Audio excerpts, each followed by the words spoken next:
Good evening, everyone. Rivalry Week Part 2. Week 7 of the high school football season shows a couple of unbeatens meeting next door.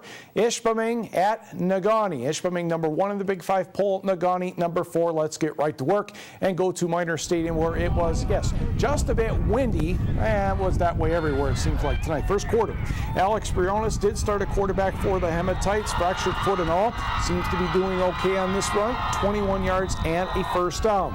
Eventually led to 4th and 6 on the Negaunee 22.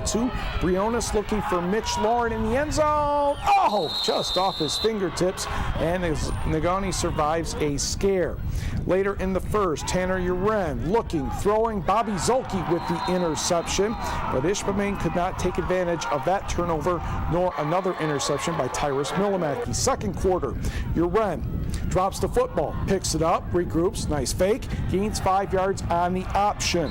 And that would be a key because Negaunee still has the football. 4th and 3 in the Hematites 24. Oh, we're going for it all. And Brock Weaver is there for the touchdown with about 4 minutes to go in the half. 6-0 Miners, 2-point conversion, no good.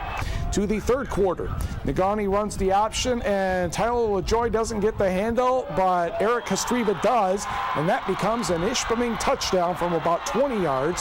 2-point good, 8-6 Hematites. First play of the fourth quarter, 4th and 3, Negaunee 46, Tanner Uren, a wide open Tyler LaJoy. He goes about 54 yards in total for the touchdown.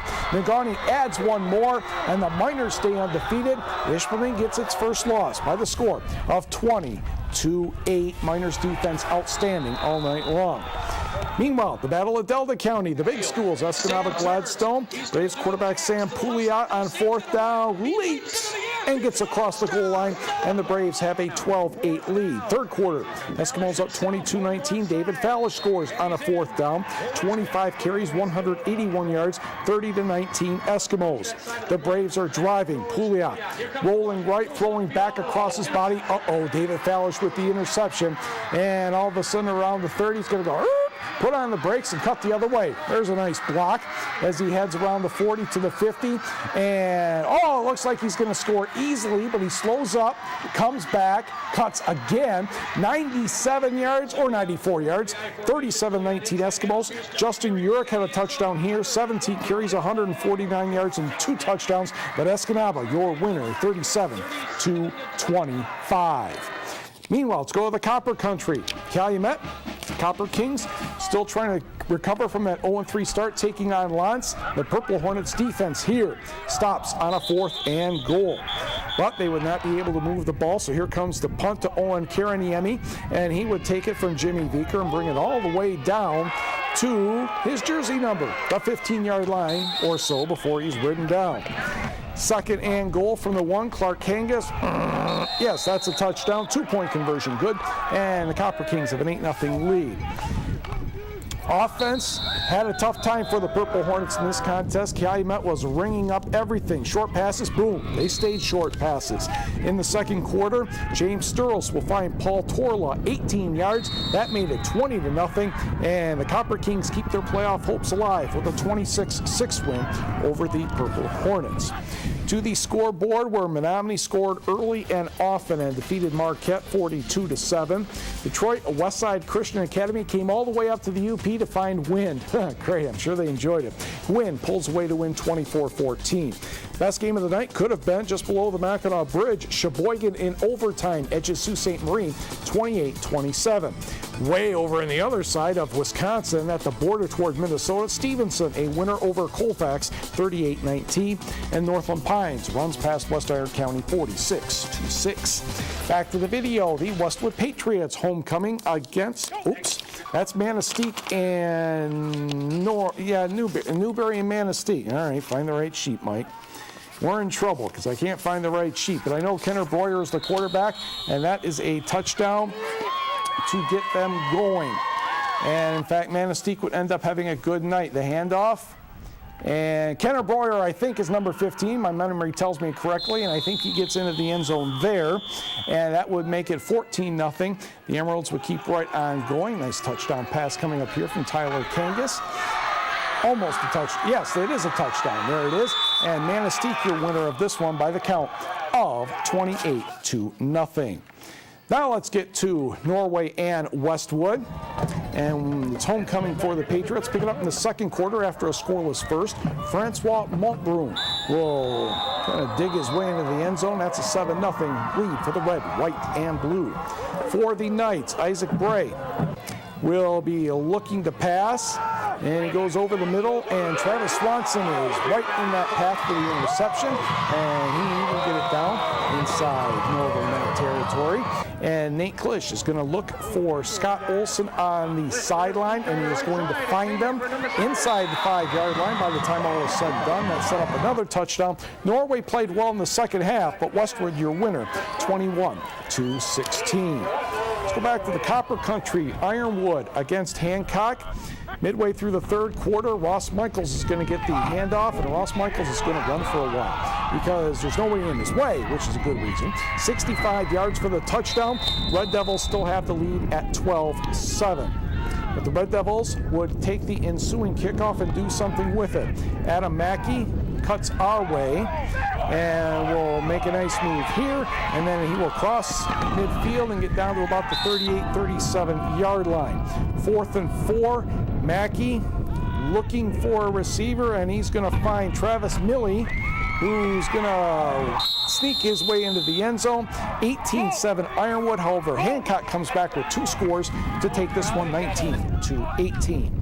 Back to the numbers. North Dickinson, no letdown after Forest Park's game last week. 56-6 over North Central. St. Ignace defeats Pickford 39-6 in a battle of Little 5 top 5 teams. Forest Park cruises past Baraga 43-8. Rogers City 33, Rudyard 6. Park River Harris is in the win column 28-22 over Munising. And Hurley defeats Crandon 39-14. Let's go to Ontonagon, where the Gladiators were taking on the Gogebic Miners. Alex Kubel will score here for the green, white, and black, and it's 20-0 at that point. Second quarter, Eric Lane, Arthur Rundell. Yes, that's a catch. That's a touchdown. And the Miners are on the board again. Now, Ontonagon's going to get a good play here from Drew Morse as he's going to sneak through a hole, and he'll be tackled around midfield. Unfortunately, Ontonagon's night it was like this. There was a flag in the play and it didn't work out, so Gogebic will get the ball back. Jess Mazan scores here, and Gogebic will go on to win this one by the count of 42-8. 42-8. Lakeland and Hubble and Ontonagon. Lakeland and Hubble and Houghton, I should say. If we can get to those highlights. Nope, those aren't in. Okay. We will go to the scoreboard if we can jump ahead just a little bit to the 8-man games tonight. Some close, some not so close. Cedarville, defeated Ewen-Trout Creek by the score of 60-0. Was Posen over Mid-Peninsula 74-46. And Bel Air took care of Engadine 56-33. When we come back, we'll catch up on some college action involving the GLIAC as NMU volleyball, Michigan Tech volleyball, and others were in action. Let's go to college hockey. The Michigan Tech Huskies host Brock University of Ontario tomorrow night in a preseason contest. Head coach Mel Pearson isn't putting all his eggs in one basket. He understands, though, this is a dress rehearsal. And then obviously, we have to go and play well. Brock's a good team. They've played 3 games already to this point, so we're going to be a little rusty, but it should be a good game. It's really exciting. I'm kind of nervous also just to play my first college game, but at the same time, it's going to be a lot of fun just to play with the guys. I think that every guy in that room is more than anxious to get out there. The excitement level is building. We've been going at it for about, 3 or 4 weeks now at captain's practices, and the attitude in the rink is it's time to start playing hockey again.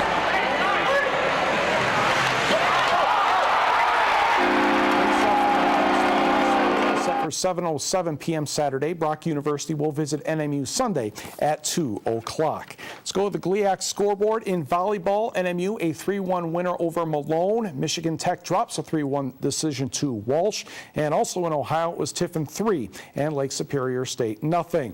Also in GLIAC women's soccer, Michigan Tech a 3-1 win over Saginaw Valley State.